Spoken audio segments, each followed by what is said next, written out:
પરિવાર ખુશી આનંદમાં ક્યારે રહે છે? જ્યારે એકબીજા સમય આવ્યે છોડી શકતા હોય, માફ કરી શકતા હોય અને માફી માંગી પણ શકતા હોય.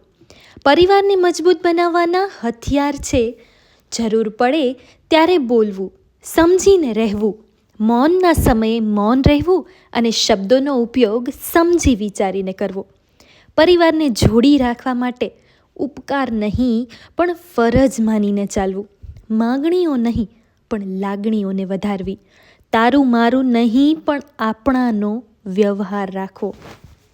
પરિવારમાં જે વ્યક્તિ સમજદાર, લાગણીશીલ અને જતું કરવાની ભાવનાવાળી હોય, બધાને જોડીને રહેતી હોય, તેમજ સમય આવ્યે ગમ ખાઈ જનાર હોય, કડવા ઘૂંટ પી જતી હોય, પરિસ્થિતિને સાચવતી હોય, તેની જ પરિવારના સભ્યો નોંધ, કદર કે કિંમત કરતા નથી હોતા.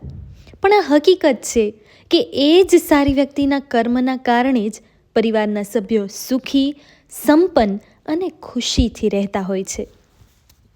પરિવારને સમજો.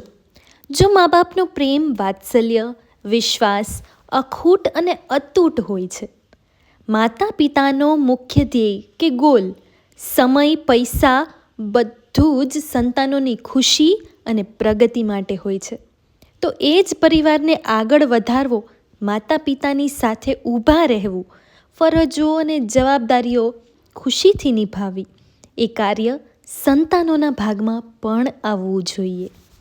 પરિવારમાં એક વ્યક્તિ સ્વાર્થી આવી જાય ત્યારે આખું કુટુંબ વેરવિખેર થતાં વાર નથી લાગતી.